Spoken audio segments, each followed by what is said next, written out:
Meus irmãos, boa noite. Eu saúdo os irmãos com a graça e a paz de nosso Senhor Jesus. Amém? Muito bom, privilégio poder estar aqui com os irmãos e rever, rosto aí dos irmãos já conhecido, alguns novos, A gente já teve por aqui, pela graça de Deus. Eu sou dessa congregação, E a gente teve que se retirar. Já tem 1 ano e 4 meses que a gente está ali na congregação Presbiteriana Nova Vida, no bairro São Félix. Mas para mim sempre é um privilégio poder estar aqui com os irmãos e partilhar da palavra de Deus. Vamos então ler a palavra do Senhor. Convido os irmãos que abram suas Bíblias, a segunda carta de Pedro, no capítulo 3, já lá no finalzinho, versículo 17 e 18. Obrigado.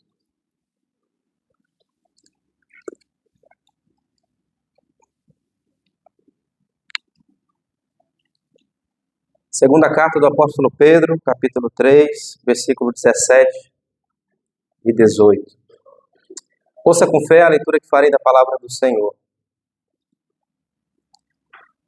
Vós, pois, amados, prevenidos como estáis de antemão, acautelai-vos. Não suceda que, arrastados pelo erro desses insubordinados, descaiais da vossa própria firmeza. Antes crescei na graça e no conhecimento de nosso Senhor e Salvador Jesus Cristo. A Ele seja a glória, tanto agora como no dia eterno. Amém? Vamos orar ao Senhor mais uma vez. Eterno e bondoso Deus, Deus de toda graça, Deus santo. Pai amado, nós diante de Ti rogamos a bênção do Senhor sobre nós. Suplico, ó Pai, que o Senhor venha dissipar dos nossos corações toda distração, tudo aquilo que nos atrapalha, Senhor, de ouvir a Tua voz, de aprender do Senhor. Rogo também que o Teu Espírito Santo, Pai, o nosso mestre interno, ele venha nos conduzir pelo caminho verdadeiro e aplicar essas verdades eternas em nossos corações essa noite. Fale conosco com graça, nos encoraja, nos exorta, Senhor, segundo a Tua vontade, fortalece os nossos corações essa noite. Faz o Teu reino avançar, Pai. É o que eu te peço e por fé eu te agradeço. Em nome de Jesus. Amém e amém. Naturalmente, meus irmãos, ao lermos esses versículos, em especial o versículo 18, surgem perguntas a nós, ou a mim, ao ler esses versos. Será se de fato nós estamos avançando na fé cristã? Será se em nossa caminhada cristã nós estamos tendo um avanço na fé? Ao compreender as verdades eternas do Senhor e como aqueles que foram agraciados por Deus pela sua bondade de receber essas riquezas insondáveis de Cristo, será se estamos tendo progresso na caminhada com o Senhor? E eu quero falar nessa noite especificamente sobre isso, sobre o crescimento na graça. E quando eu me refiro ao crescimento na graça, eu não falo especificamente porque nós sabemos que não é o estado de justificado como somos em Cristo Jesus, que é um ato de Deus quando nos justifica pela fé. Não é que nós estamos gradualmente crescendo e sendo mais justificados, ou que estamos sendo mais eleitos ainda do que já fomos. Não é especificamente isso. Quando eu me refiro a esse crescimento na graça, é que o arrependimento, é que a fé, refiro-me à esperança, o amor, a humildade, o zelo por Deus, bem como coisas semelhantes relacionadas às graças do Espírito Santo dado a nós, se estão crescendo gradualmente em nosso coração, se estão tendo progresso no nosso coração. É importante nós entender o contexto da carta de Pedro, em especial das suas 2 cartas, porque o contexto dele é um contexto completamente diferente do nosso. Nós entendemos que com o avanço do Evangelho, quando os discípulos são enviados a proclamar o Evangelho de Cristo por todo o mundo, nós percebemos que por causa da perseguição aos cristãos do primeiro século, aconteceu algumas diásporas, e os cristãos foram dispersos ali no primeiro século, perseguidos por causa da palavra do Senhor e por amor a Cristo. É muito diferente de um contexto nosso, onde somos amparados pela lei constitucional do nosso país, tendo a liberdade religiosa de culto, de poder cultuar e professar a nossa fé, E graças a Deus por essa liberdade. Mas talvez para nós, ao lermos as duas cartas de Pedro, e se os irmãos tiverem a oportunidade de ler essa carta, que leem essa carta, a gente vai perceber que talvez, ou até pensar, né, de forma superficial, que Pedro talvez estaria sendo muito duro com aqueles irmãos, tendo em mente o contexto de perseguição no qual eles estavam passando, eles estavam enfrentando por amor a Cristo. Os irmãos sabem, né, que os imperadores fizeram com os nossos primeiros irmãos, a perseguição que foi desencadeada contra os crentes, fazendo muito deles como tochas ali em Roma, a ponto de o próprio Pedro ser crucificado por amor a Cristo, e pedindo a que o crucificasse de cabeça para baixo, porque era indigno de ser crucificado como o seu Senhor. Então, para nós, que vivemos numa liberdade tal e temos esse livre acesso à palavra e poder professar a fé em Cristo, talvez ao sermos expostos à palavra, esses textos, esses dois versículos, não sintamos talvez o mesmo impacto. Ou talvez pensaríamos aqui Pedro deveria ser um pouco mais calmo com os irmãos que estavam sendo perseguidos. Talvez trazendo uma mensagem mais palatável, mais agradável, que de fato pudesse os encorajar na situação a que eles estavam vivendo. Mas você vai perceber que desde o capítulo 1 de Pedro, da sua primeira carta, Pedro vai chamar aqueles irmãos e relembrar o Deus a qual eles estavam servindo, o Deus vivo e santo, e que eles, como povo de Deus, que carregavam a imagem do Senhor em Cristo, deveriam também viver uma vida santa. Que embaixo de perseguição, o primeiro propósito deles como crentes aqui no mundo era glorificar a Deus e viver para Ele, e anunciar as riquezas da sua graça ao mundo. E é o que de fato eles fizeram por amor a Cristo. Eles não mediam esforços para pregar o Evangelho e para professar o nome de Cristo, por mais que a perseguição ferrenha se desencadeasse sobre eles. E a gente tem aí o testemunho histórico de que quanto mais crentes eram mortos por amor ao Evangelho, mais crentes nasciam na fé. Mais crentes e os eleitos eram alcançados pela pregação do Evangelho de Cristo. Talvez nós, ou muitos de nós essa noite, não somos impactados ao lermos talvez a palavra essa noite, vermos o que de fato ela diz a nós. Porque Pedro, no versículo 17, 18, ele vai aqui fazer um resumo daquilo que ele já tem falado aos irmãos. Primeiramente, mostrando o perigo dos falsos profetas, aqui também os irmãos não descaiassem da firmeza na palavra, na doutrina que havia sido dada pelos apóstolos. Pelo contrário, para que eles não fossem arrastados pelo erro desses insubordinados, onde Pedro vai pegar de forma veemente com os falsos profetas, ele vai nos chamar a que cresçamos na graça de Cristo e no conhecimento do Senhor Jesus Cristo. A gente vê em nosso tempo, em especial hoje por causa das redes sociais, né, o carro-chefe que temos de falsos profetas.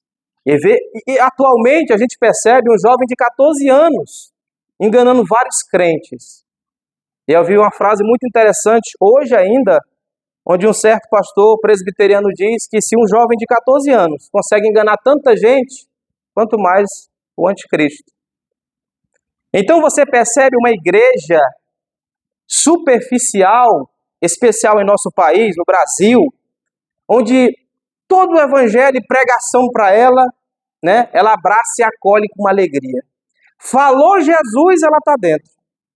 Falou o nome de Deus, ela abraça. E às vezes nós não paramos para averiguar, examinar e ver se de fato tais movimentos, tais profetas, como se titulam, de fato são de Deus. E pregam coerentemente como o evangelho, com as escrituras sagradas. Pedro termina a sua segunda carta com duas ordenanças. Evitar o erro, né, e permanecer firmes na doutrina. E fala também de um crescimento no qual nós, como crentes, como ele mesmo vai dizer, que não nascemos da semente corruptível, mas de uma semente incorruptível, da própria palavra de Deus, devemos evidenciar. Devemos olhar para o nosso coração e nos perguntar: será se eu estou de fato crescendo em graça? Será se o meu cristianismo não é meramente um cristianismo formal, domingueiro, no qual ele se limita somente às minhas roupas domingueiras, à minha fala religiosa, a uma piedade falsa externa? Ou é uma piedade proveniente do coração, que ama a Cristo, que ama o Senhor, que é banhada com zelo, que há de fato um amor a Cristo e a sua pessoa? Porque para um crente meramente formal, essas perguntas não chamam muito a sua atenção. Não atrai muito a sua atenção. A pessoa que não tem mais do que uma religião dominical, cujo seu cristianismo se baseia em vestimentas. Não se pode, como é natural, esperar que essa pessoa tenha muito interesse em crescer na graça, porque ela não sabe de tais questões, porque lhe parecem loucura. Paulo diz isso em 1 Coríntios 12, 14. Aquele que é carnal, ele não compreende as coisas de Deus. O espiritual, não. Ele as compreende. Ele as deseja. Ele ama o Senhor de fato. Porém, no caso, irmão, de todo aquele crente que realmente se empenha pelo próprio bem da sua alma e que tem fome e sede de justiça, tais perguntas chegam até ele com um poder penetrante em sua alma e o desperta de fato. Será se estamos fazendo progresso na fé cristã? Estamos crescendo nessa graça? A gente percebe que o tempo está se escoando rapidamente, passando muito rápido. A nossa vida é muito breve aqui nesse mundo. A vida está se esvaindo depressa demais, irmãos. E o dia em que a realidade do nosso cristianismo será provada, testada, está próxima. Está bem próxima. Está se aproximando cada vez mais. Quando então será de fato averiguado se o que nós estamos construindo está sobre a rocha ou sobre a areia movediça da dúvida, da superficialidade, do pragmatismo, de tudo aquilo que é contrário à palavra de Deus e que o aborrece. Então nós devemos, primeiramente, ao ler a palavra de Deus, em especial o verso 18, no qual quero me deter essa noite, tendo em mente o contexto do que esses irmãos estavam passando no primeiro século, que nós, que nascemos de novo dessa semente incorruptível, que nascemos e somos novas criaturas em Cristo Jesus, deve haver tal crescimento, porque ele deve ser uma realidade em nosso coração. Ele deve realmente existir em nós. E esse é o primeiro ponto que eu pretendo aqui, que eu proponho estabelecer, como Pedro diz. Esse crescimento na graça, ele deve realmente existir em nós como cristãos. E quando eu falo, em crescer em graça, tão somente eu me refiro, irmãos, no aumento em grau, na força, no poder e no vigor das graças do Espírito Santo, como já falei, implantado no coração de um crente pela fé. Que o seu arrependimento, que a sua fé, que a esperança desse crente, o seu amor, a sua humildade, o zelo para com as coisas de Deus, talvez apesar de pequena, mas deve estar crescendo, ou grandes, fracas, ou fortes, às vezes vigorosas, podendo talvez variar enormemente em uma mesma pessoa, em diferentes períodos de sua vida. Mas quando eu falo que uma mulher ou que um homem está crescendo em graça, eu dou a entender meramente que o seu senso quanto ao pecado está se aprofundando mais. O seu coração é cada vez humilde. Existe um amor crescente no seu coração quanto à pessoa de Cristo. Uma familiaridade, um apego fervoroso às Escrituras. Então a sua fé está se fortalecendo, a sua esperança está cada vez mais esclarecida e o seu amor está aumentando, a sua mentalidade espiritual está se tornando cada vez marcante na sua vida. Esse é o primeiro ponto. Deve haver no crente que nasceu de novo um crescimento na graça. Deve haver. E esse crescimento não se limita em si somente a uma piedade vazia externa, Mas um coração que outrora, caído e cego no pecado, agora consegue se dirigir a Deus, as suas afeições para o Senhor, e tem sim um desejo de obedecer, de viver para a sua glória. Então nós devemos, como Paulo diz em 2 Timóteo 14, provai-vos a vós mesmos se estáis na fé. Testai a vós mesmos, se não é que já estáis reprovados. E o crente no qual trabalha pelo bem da sua própria alma, que ama o Senhor e que nasceu dessa semente incorruptível, ele tem fome e sede de Deus. Ele ama o Senhor Jesus. Ele procura averiguar, todo movimento, todo culto, toda igreja, não pautado no seu emocionalismo ou naquilo que aquela igreja o oferece, mas se de fato essa igreja vive para glorificar o Senhor, para manifestar a Cristo. Nós precisamos entender, irmãos, que esse crescimento na graça, ele agrada a Deus. Talvez a gente pode até ter uma percepção mais profunda do nosso pecado, achar algo meio estranho, um pecador como nós, agradar o Senhor, o Criador dos céus e da terra, aquele que nos fez e que trouxe todas as coisas à existência pelo poder da sua palavra. Sem dúvida pode parecer maravilhoso que algo feito por criaturas como nós possa dar prazer ao Deus Altíssimo, aquele que não peca. Porém, assim acontece com os seus filhos. Porém, assim acontece com aqueles que são habitados pelo Espírito Santo do Senhor. E as Escrituras aludem a um tipo de conduta que agrada a Deus, em 1 Tessalonicenses 4:1.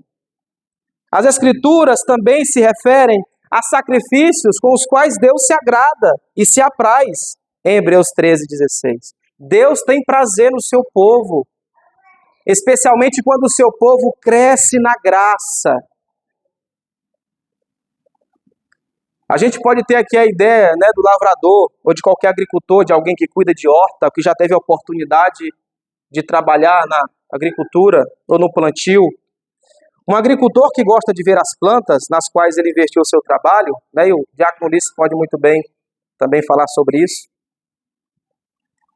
Aquele que investe no seu trabalho, em especial no seu plantio, na sua horta, ele terá prazer em investir e ver a sua horta, o seu plantio florescendo e dando fruto, produzindo fruto.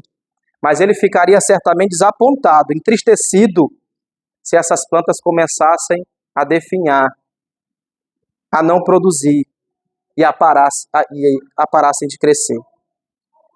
E ora, irmãos, o que foi que disse o nosso Senhor pessoalmente? Ele diz: eu sou a videira verdadeira e meu Pai é o agricultor. Nisto é glorificado meu Pai, em que deis muito fruto, e assim vos tornareis meus discípulos.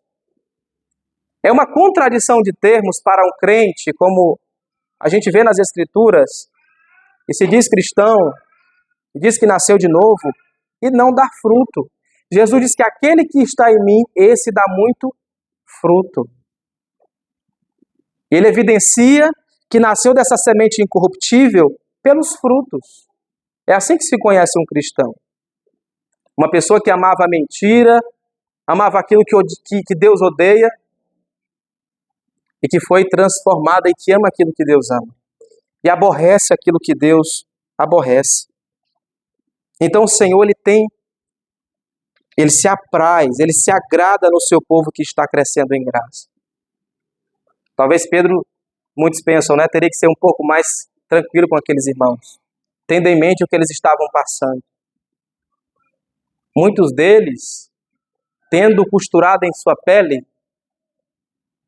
couro de ovelha, para que fossem comidos pelos leões. Muitos soltos no Areópago ou em Roma, no Coliseu, para serem comidos por leões, por amor a Cristo. A nossa geração nós não conseguimos nem tentar pensar nisso e assimilar isso ao que nós vivemos. E eu não estou aqui fazendo apologia que nós sejamos perseguidos em nossos dias, porque Deus se agrada que seu povo tenha tal liberdade. Mas ao ver isso nesses irmãos e perceber o contexto em que eles estavam vivendo, de perseguição, de morte, e serem chamados a uma comunhão mais intensa com Deus, a testarem se de fato eles foram vocacionados, chamados, eleitos pelo Senhor, como Pedro também vai fazer isso várias vezes no capítulo 1 da segunda carta. A que eles testificassem acerca da sua vocação, se de fato eles haviam sido eleitos pelo Senhor em Cristo Jesus. Então, irmãos, deve haver esse crescimento e Deus se agrada desse crescimento em seu povo. E eu acho interessante que há sinais desse crescimento da graça em nosso coração.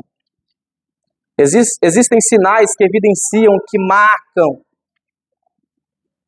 a nós e que evidenciam que nós estamos crescendo nessa graça. Existem sinais por meio dos quais o crescimento na graça ele poderá ser reconhecido também em nós. Como alguém pode reconhecer se está crescendo na graça ou não? E nós podemos responder essa pergunta, em primeiro lugar, observando como que nós somos juízes muito deficientes sobre a nossa própria condição espiritual. E que aquele que vivem ao nosso redor que verdadeiramente nos conhecem, o sabe.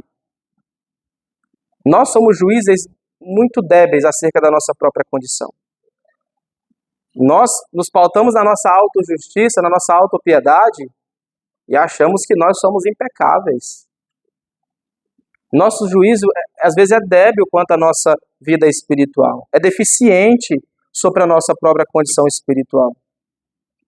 Com frequência, aquele que nos conhece melhor do que nós mesmos, eles veem e podem contemplar como que nós vivemos. Porém, também nós podemos responder essa pergunta, sobre reconhecer esse crescimento na graça, que há certos grandes sinais e características do crescimento na graça, que sempre que virmos esses sinais, teremos encontrado de fato uma alma que cresce. Uma alma que de fato foi feita uma nova criatura em Cristo. E que eu acho impactante sobre um desses sinais, como eu falei, acerca da humildade. Uma humildade crescente no coração.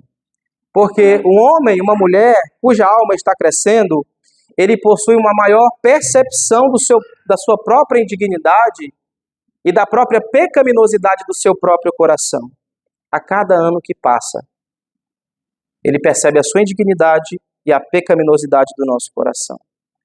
Ele se dispõe a dizer juntamente com Isaías no capítulo 6, ao contemplar a santidade do Senhor: ai de mim, eu sou um homem de lábios impuros e habito no meio de um povo de impuros lábios, e os meus olhos viram o Senhor. Ou como Davi, no Salmo 22, mas eu sou verme e não homem. Ou como Isaías, que diz que as nossas justiças são como trapo de imundícia. Quanto mais um crente ele se aproxima de Deus, quanto mais uma mulher ou um homem que nasceu de novo experimentou o poder do Evangelho em sua alma, quanto mais ele se aproxima desse Deus e percebe a santidade, as perfeições de Deus, mais ele se tornará sensível em relação à sua própria indignidade e imperfeições. Quanto mais o homem chega e percebe a santidade de Deus, mais ele tremerá suas pernas. E mais ele perceberá a sua indignidade. E com o pecador, de fato, ele o é. Então é o oposto do que muitos evangélicos creem.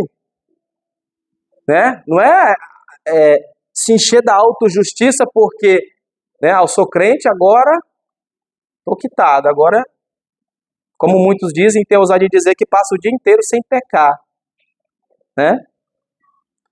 É algo assustador. Mas o que a gente percebe é que quanto mais nós conhecemos a Deus, quanto mais nós estamos familiarizados com os seus atributos, com as suas perfeições, com a sua justiça e santidade, quanto mais percebemos e averiguamos, é como que um espelho, mais a gente percebe a nossa feiura, o nosso pecado. Por isso que muitos não conseguem ver o seu pecado. E aquele que não identifica o seu pecado, é evidência que ele está a passos largos do Senhor e da sua presença. Estar próximo a Deus e ver a santidade de Deus implica nisso.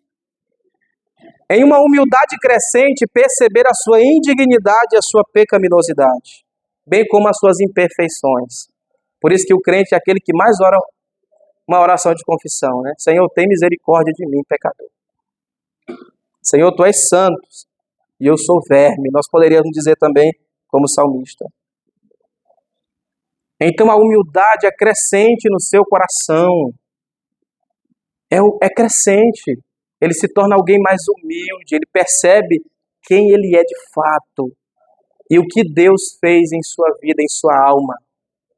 O que Deus está realizando na sua alma, em sua vida. Humildade crescente. Outro sinal importante no crescimento da graça e que evidencia que nós estamos crescendo nessa graça é a fé e o amor constantes e crescentes no Senhor Jesus Cristo. Não existe nada mais impactante para nós, nos termos de leitura para um cristão, do que os 4 evangelhos, a biografia acerca de Cristo. Da sua prefiguração, tipificação no Antigo Testamento, e nós olharmos para isso e podemos perceber a beleza do Senhor Jesus, como revelada nas Escrituras. Então esse amor a Ele, essa fé nossa, ela é crescente no Senhor. O homem que está crescendo, a cada ano que passa, ele encontra mais razões para descansar em Cristo, regozijando-se cada vez mais no fato de que tem um tão grande Salvador. Um tão grande Salvador. Porque a nossa fé se agarra a Cristo. Agarra-se à expiação que há em Cristo. E isso funde esperança em nós. De saber que o nosso Mestre, mesmo sendo perfeito, Filho de Deus, morreu no nosso lugar, assumindo a nossa condição. Morrendo em nosso lugar. Tomando a nossa posição de pecador. Pagando a nossa dívida para com o Pai. Ressuscitando por causa da nossa justificação e nos dando a certeza que Deus receberá o seu sacrifício, isso infunde esperança em nós. Isso faz com que o nosso amor e fé em Cristo seja mais crescentes, seja fomentado em nosso coração. Porém, à medida, irmãos, em que determinado homem ou mulher está crescendo na graça, ele também vai percebendo milhares de aspectos na pessoa de Cristo, que a princípio, no início da fé, nem ao menos ele sonhava em ver. A cada momento, a cada tempo que ele é exposto à pregação do Evangelho, à palavra de Deus, ele vai percebendo a beleza do seu Senhor e do seu Salvador. Talvez aspecto esse que muitas vezes nós no início nem imaginaríamos que poderíamos ter. Então o seu amor, seu coração, as suas intenções, olhando para Jesus, tendo Ele como o nosso amado, o amado de nossas almas. Aquele que em seus ofícios, bem como nosso substituto, intercessor, sacerdote, advogado, médico, pastor e amigo, vão se desdobrando diante da alma que cresce de uma maneira indescritível. Para o crente, não ter Jesus não faz sentido. A vida cristã sem Cristo não faz sentido. Uma igreja que não proclama Cristo e as suas insondáveis riquezas, que não vive para glorificar a Cristo, né, como eu falo na congregação, ela deve fechar as portas. Porque nós não brincamos de igreja. Não existe isso de brincar de cristão. Ou de se manifestar muitas vezes como crente Raimundo. Nós fomos chamados como povo eleito do Senhor para manifestar a sua glória, para que Deus seja conhecido através de nós, para que Ele seja glorificado na igreja. E esses são sinais, tanto a humildade quanto a sua fé, crescentes no Senhor Jesus. São sinais de que nós estamos crescendo em graça, crescendo em Cristo. Nós temos uma geração muito imediatista, nós temos uma geração muito delicada. E alguns assuntos ou temas, e a gente vê muito pregador com medo de pregar a verdade em nossos dias, porque se pregar isso, ofende aqueles. Porque se eu pregar essa coisa, ofende outro grupo.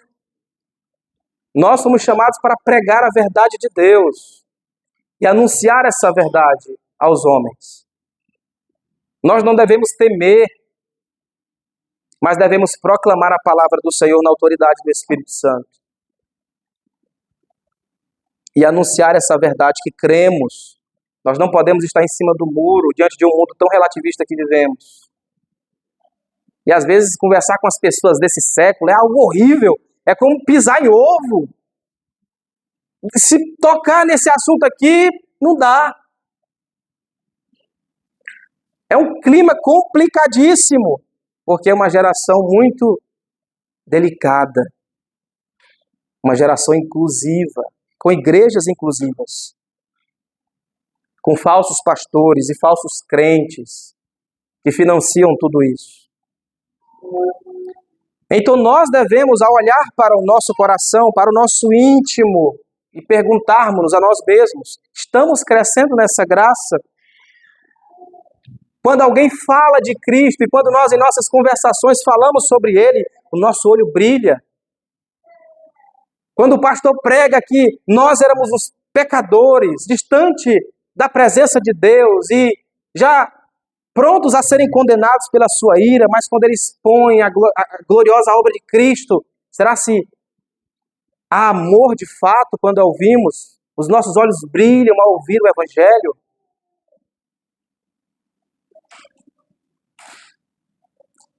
Deve haver esses sinais em nosso coração, de acordo com as Escrituras. No amor crescente em relação a Cristo, uma fé crescente em relação ao Senhor Jesus Cristo, uma humildade crescente diante de Deus, percebendo a sua perfeição e a sua santidade. E uma outra marca também que eu quero destacar é quanto à nossa santidade e a nossa vida de conversação, que também gradualmente se tornará mais amadurecida. Porque muitos crentes se contentam em viver na superficialidade, em ter uma vida somente marcada por uma formalidade dominical, por uma religião dominical, domingueira. Ao domingo, domingo ir para a igreja. Não há aquele ímpeto, aquela alegria como o salmista, que diz, alegrei-me quando me disseram, vamos à casa do Senhor. Parece que tem que empurrar para viver a fé, tem que, né?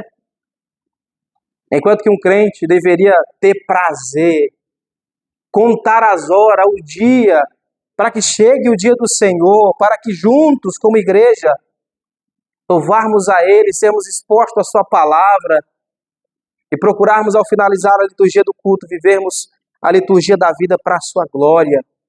Porque nascer de novo e ter a sua alma crescendo em graça implica uma vida de santidade e pureza, uma vida acompanhada de santificação, onde o Espírito de Deus nos habilita, nos capacita, e nós crescemos gradualmente em santidade diante do Senhor. Vivendo uma vida separada do pecado, podando o pecado do nosso coração, mudando a nossa vida e a conformando à vontade de Deus. O homem cuja alma está em crescimento, ele adquire um maior domínio sobre o pecado, sobre o mundo e sobre o diabo. Deus nos outorga poder para vencer o nosso pecado, para vencer o diabo, para vencer as concupiscências do mundo, a soberba da vida. Esse crente, ele é sempre mais vigilante sobre a sua própria conduta em cada aspecto da sua própria vida. Esse homem ou essa mulher é o que mais se esforça por estar conformado sempre à imagem de Cristo, em todas as coisas que seguem. Tanto como o seu exemplo pessoal, como Cristo, tendo Cristo como seu exemplo pessoal, como em todos os seus âmbitos relacionáveis no qual ele vive, seja dentro de casa, seja fora de casa, no trabalho, para que Cristo seja glorificado em sua vida. Não num apego legalista, mas como que algo voluntário, manifesto, sem muito esforço. Porque a graça e o Espírito Santo de Deus está operando na sua alma, na sua vida. Então Deus nos outorga poder para vencermos o pecado e vivermos uma vida de santidade. Pedro diz na sua primeira carta, no capítulo 1, versículo 15 e 16, se é santo aquele que vos chamou, sede vós santo também em toda a vossa maneira de viver, porque escrito está, sede santos, porque o Senhor teu Deus é santo. Então ele é mais vigilante quanto à sua própria conduta. Nós, por natureza, por causa do pecado, somos muito ávidos a sermos juízes dos nossos irmãos. e percebermos com tanta rapidez o pecado do nosso próximo. Né? A gente é um juiz maravilhoso quanto aos pecados do próximo, dos nossos irmãos. Não, fulano fez, condenou o inferno para ele. Já era. Pecado. Mas agora quando é para nós? Porque a máxima do legalismo é isso.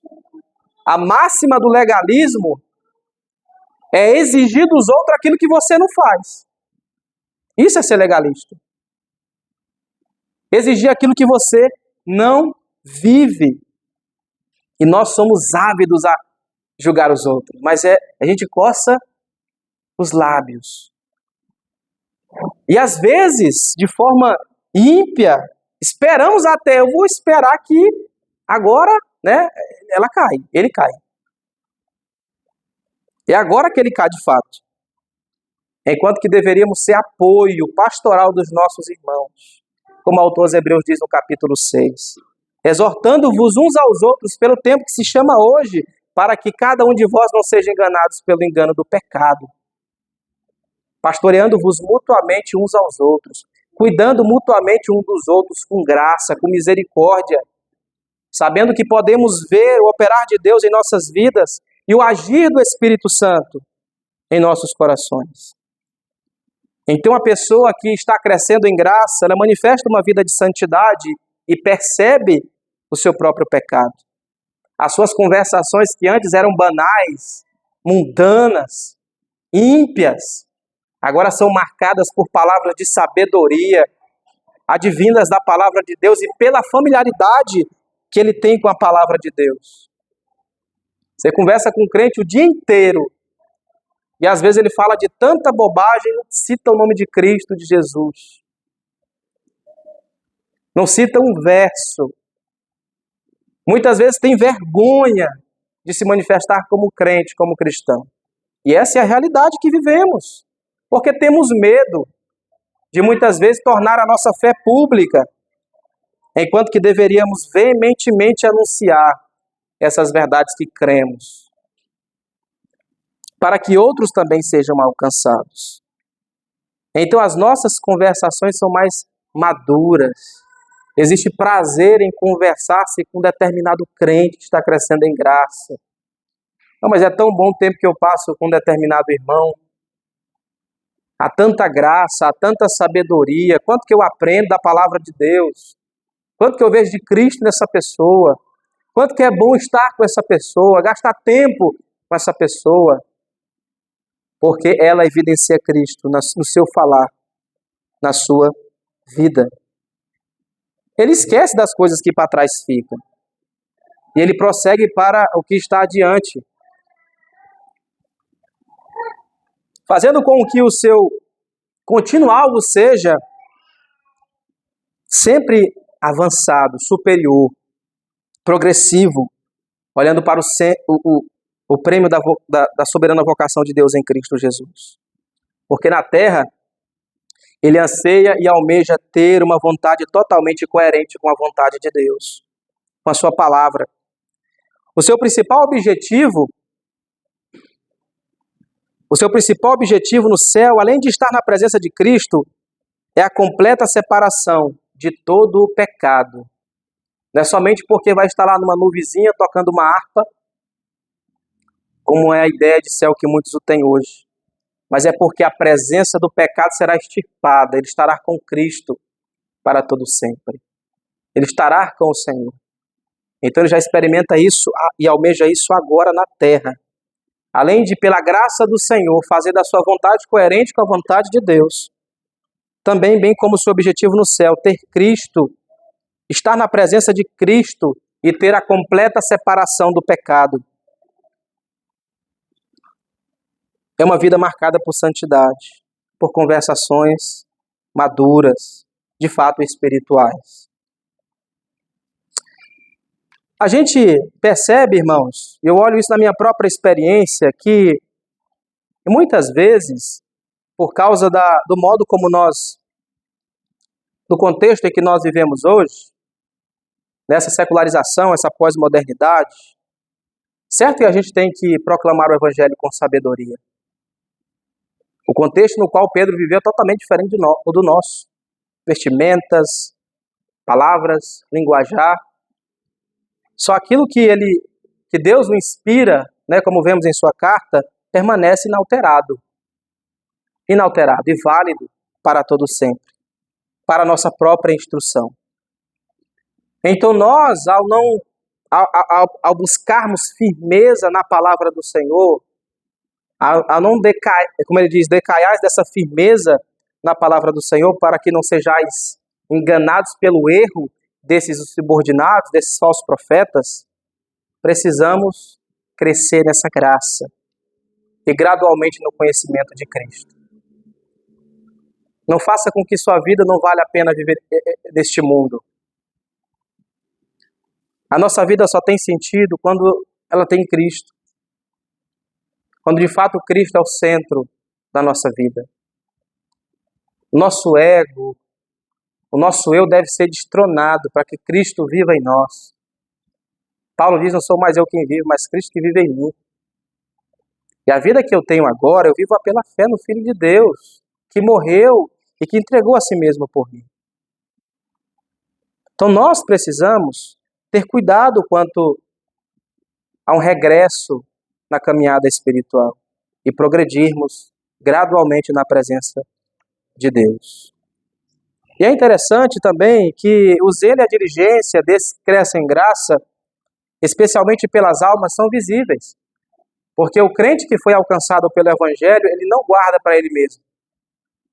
Ele fica, avidamente ansiando anunciar para os seus parentes e amigos o que Deus fez em seu coração, em sua vida. Então deve haver esse zelo também, diligência, quanto ao fazer o bem pelas almas dos indivíduos.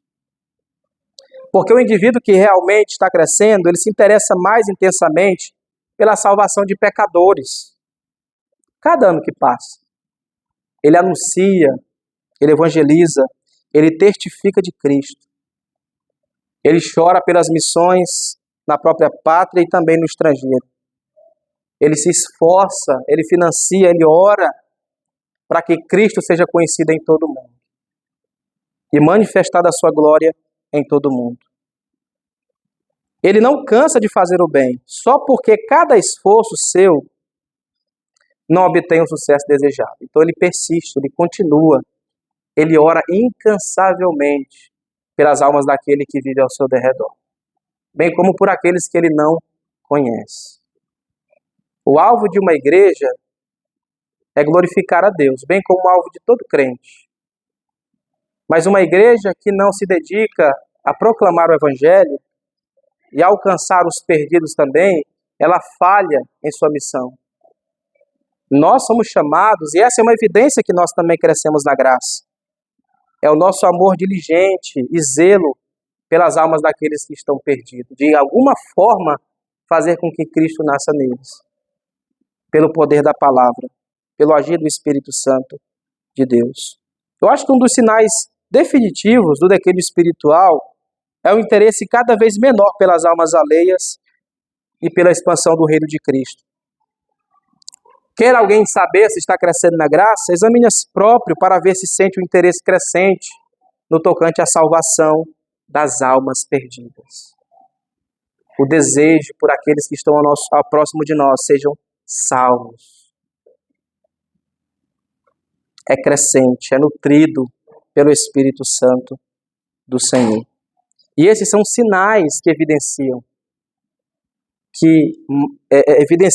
esse crescimento na graça, no qual Pedro exorta aqueles irmãos a que cresçam na graça e no conhecimento de nosso Senhor e Salvador, Jesus Cristo. E ele finaliza aqui com uma doxologia. A ele seja a glória, tanto agora como no dia eterno. Então nós vimos que deve haver uma realidade no tocante ao crescimento da graça, que há sinais nos quais Deus mostra em sua palavra que evidencia que nós estamos crescendo em graça, e Deus também em sua palavra estabelece meios nos quais nós podemos nos apegar para crescer em graça. E eu quero aqui destacar dois meios. né? A gente sabe também dos sacramentos, que são meios que Deus estabeleceu, o batismo, Santa Ceia, para o crescimento na graça. Mas eu quero destacar dois meios, que é a palavra de Deus e a oração. O crente, ele não pode viver sem a palavra. O crente, ele deve nutrir uma familiaridade com as Escrituras, porque nela está contida a vontade de Deus, a história da redenção, da salvação, está contida nas Escrituras. Não há atalho, irmãos, para a santidade. Não tem como o crente viver sentado, de braços cruzados, esperar ser santo sem fazer nada. Por isso Deus estabeleceu meios para que nós utilizemos, para que nós cresçamos nessa graça. E a palavra de Deus é um deles. Que você possa nutrir uma leitura diária com as Escrituras. Não somente por ler, mas por buscar aumentar essa comunhão com o Senhor, para conhecer de fato a vontade de Deus. Tem gente que passa a semana inteira, o mês inteiro sem pegar na Bíblia, e muitas vezes só ouve e lê a Bíblia no culto. Como que você pode vencer o pecado? Como que você pode vencer o diabo e as concupiscências do mundo, do seu próprio coração, se não dedicamos tempo com as Escrituras, com a palavra de Deus? Porque as Escrituras nos revelam a melhor forma de vivermos, a mais vantajosa maneira de sofrermos e a maneira mais nobre de morrermos, como diz o puritano John Flavel. Que nós possamos nos apegar à Bíblia com todo o nosso ser, sabendo que toda a fonte da nossa santidade, que a fonte, da nossa santidade é Cristo. Que Cristo, ele é a fonte da nossa santidade. Que estejamos familiarizados com o que ele disse, com o modo que ele viveu, com o modo que ele se manifestou, conversou, orou, teve zelo. Que tenhamos essa familiaridade com a palavra de Deus, bem como a oração. A gente tem hoje em dia um povo que não ora mais. Nós somos marcados hoje por uma apatia espiritual, uma indiferença espiritual. Muitas vezes a nossa oração é limitada a 3 segundos de cabeça para baixo, enquanto que a nossa vida inteira deve ser uma vida. Orar sem cessar, as Escrituras o dizem. Nós devemos ser pessoas que oram, que têm uma familiaridade com Deus. E muitas vezes queremos vencer o pecado usando armas carnais, enquanto que deveríamos usar os meios que Deus estabeleceu em sua palavra. E a oração nos santifica, a oração nos dá força para vencer o pecado. A oração faz com que nós nos conformamos mais à vontade de Deus, à vontade soberana do Senhor. E eu quero finalizar aqui falando acerca da nossa breve vida, tendo em mente esse crescimento na graça. E talvez você que está visitando essa noite não foi alcançado pelo glorioso Evangelho de Cristo, ou talvez não sabe o que ele significa. Nós entendemos que um Deus justo e santo, que deveria punir pecadores à condenação eterna, enviou seu Filho a esse mundo mau.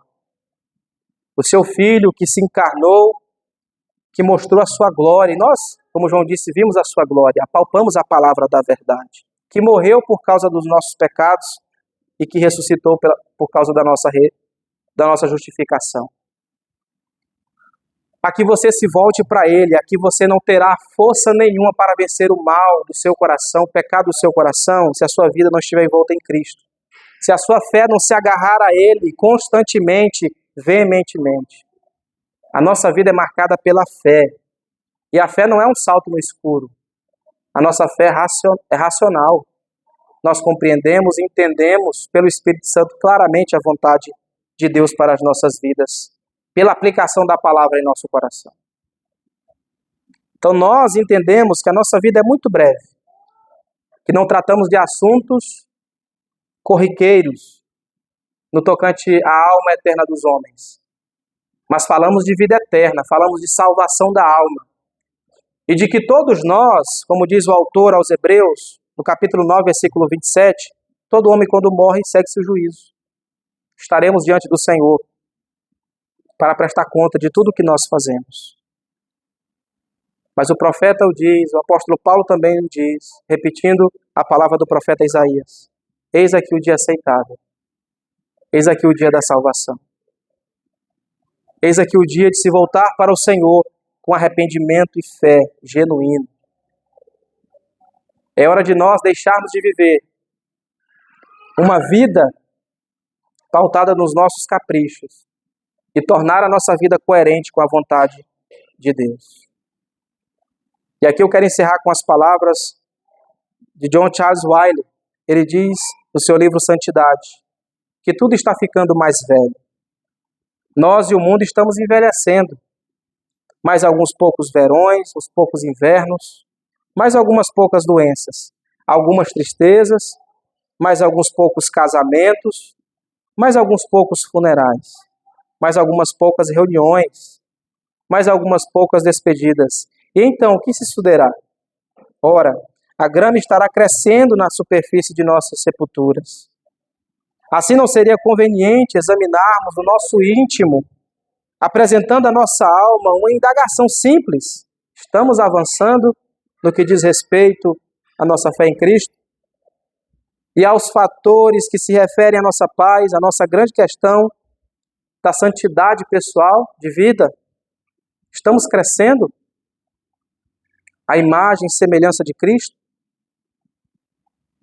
Estamos vivendo com os pés na terra, mas com a mente na eternidade, buscando as coisas lá do alto, lá de cima, onde Cristo está sentado à destra de Deus, o Pai? Cresçamos em graça, irmãos. Creiamos que Cristo, Ele é a única fonte de santidade. Apegue-se a Ele, creia nele, viva para Ele, viva intensamente para Cristo. E procure fazer não outra coisa no mundo, senão manifestar a sua glória. Que Deus em Cristo nos ajude, que Deus em Cristo nos fortaleça, que Ele nos guie pela sua palavra, nos encoraje, nos dê ânimo para vivermos nesse mundo mal para a sua glória. Amém?